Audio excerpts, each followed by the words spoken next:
آج ہم بات کریں گے ریشمی رومال تحریک کے بارے میں۔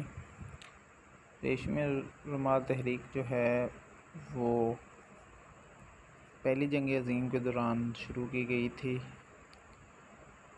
اس میں ایک سازش تیار کی گئی تھی جو کہ کابل میں انگریزوں کی حکومت کو ختم کرنے کے لیے تھی۔ اس میں محمود الحسن اور عبید اللہ سندھی جو دو رہنما ہیں وہ زیادہ اہم ہیں، اور ان رہنماؤں نے جو ہے ہندوستان میں انگریزوں کی حکومت کو ختم کرنے کی کوشش کی تھی، لیکن وہ اس مقصد میں کامیاب نہیں ہو سکے، اور اس سازش کا پہلے سے ہی انگریزی حکومت کو پتہ چل گیا اور انہوں نے اس کے سدباب کر دیا۔ یہ تحریک جو ہے تحریک خلافت کے دوران ہی چلی تھی۔ اس کے علاوہ شدی سنگسٹن تحریک جو ہے وہ بیسیکلی دو تحریکیں تھیں جن کا جو ہندوؤں نے چلائی تھیں، اور ان کا مقصد تقریباً ایک جیسا تھا۔ شدی تحریک کا مقصد وہ مسلمان جو کہ ہندو سے مسلمان ہوئے تھے تو ان کو وہ واپس اپنے مذہب میں شامل کرنا چاہتے تھے۔ یہ جو تحریک ہے آریہ سماج جو کہ ہندوؤں کی ایک انتہا پسند تحریک تھی، انہوں نے شروع کی تھی۔ سنگسٹن تحریک جو ہے اس کا مقصد اکٹھ کرنا تھا، ہندوؤں کا اکٹھ کرنا مسلمانوں کے خلاف۔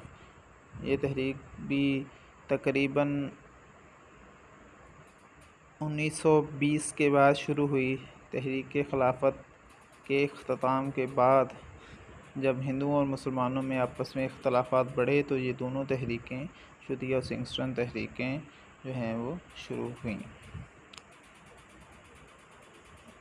1923 میں جو ہے لیاقت علی خان مسلم لیگ میں شامل ہوئے، بعد میں پہلے وزیر اعظم بھی بنے، اور 1930 میں جو ہے پہلی گولڈ میز کانفرنس ہوئی تھی تو اس میں مسلم لیگ نے شرکت کی تھی، لیکن کانگریس نے شرکت نہیں کی تھی کیونکہ کانگریس اس وقت ایک طرح کے احتجاجی تحریک پہ تھی۔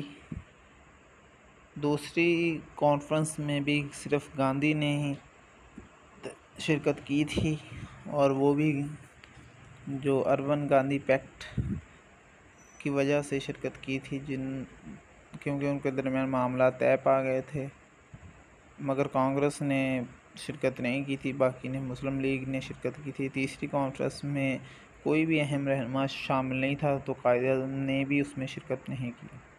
1937 میں مسلم اسٹوڈنٹ فیڈریشن اور راجہ صاحب اور محمود آباد نے بنائی، اور اس کے علاوہ 1937 میں ہی مسلم لیگ کا خواتین کا ونگ بنا۔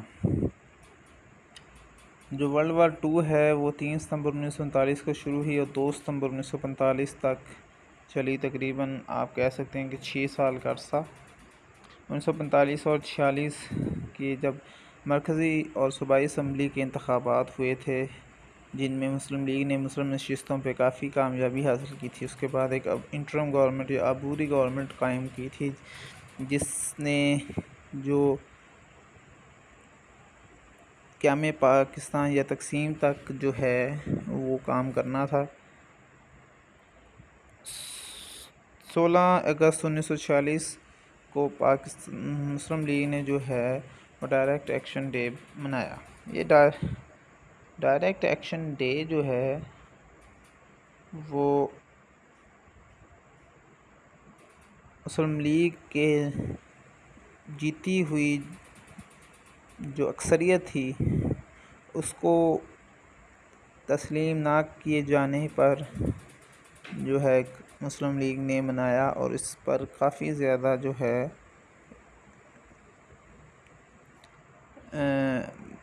واقعات ہوئے تشدد کے اور احتجاج بھی ہوئے۔ جب پاکستان بنا تو برطانیہ میں لیبر پارٹی اور اس کے جو وزیر اعظم تھے وہ تھے ایٹلی، وہ برسر اقتدار تھے۔ اس کے علاوہ Radcliffe award, Radcliffe بنیادی طور پہ ایک وکیل تھا جو بنگال اور پنجاب کو جب یہ فیصلہ کر لیا گیا کہ اس کو 2 حصوں میں تقسیم کیا جائے گا، ایک انڈیا کو دیا جائے گا، ایک پاکستان کو دیا جائے گا، تو اس حساب سے جو ہے ایک کمیشن بنایا گیا. 2 کمیشن تھے، اس کا جو ہیڈ تھا وہ ریڈ کلف تھا. اس کمیشن میں 2 ممبران تھے انڈیا اور پاکستان کی طرف سے. اب ہم اس عبوری حکومت کے چند وزراء کے نام پڑھ لیتے ہیں جو کہ ہم نے ابھی پڑھی ہے کہ 1945 اور 46 کے صوبائی اور مرکزی انتخابات کے بعد 2 ستمبر 1946 کو جو قائم کی گئی تھی. اس میں جو مسلم وزراء تھے ان میں عبدالرب نشتر کو مواصلات کا شعبہ دیا گیا، آئی چندریگر یا ابراہیم اسماعیل چندریگر کو کامرس، غضنفر علی خان کو صحت، یوگندر ناتھ منڈل جو کہ اقلیتی ممبر تھے. اس کے علاوہ لیاقت علی خان کو وزیر خزانہ بنایا گیا. آخر میں چند کتابیں جو کہ انڈو پاک ہسٹری پر لکھی گئی ہیں، دا سول اسپوکس مین عائشہ جلال نے، انڈیا ونز فریڈم ابو کلام آزاد نے، جناح آف پاکستان اسٹینلی والپورٹ نے، جناح کریٹر آف پاکستان بولیتھو نے، پاتھ وے ٹو پاکستان کلیکو زمان نے، اور لاسٹ ڈے آف قائد کے ذاتی معالج ڈاکٹر الہی بخش نے لکھی تھی.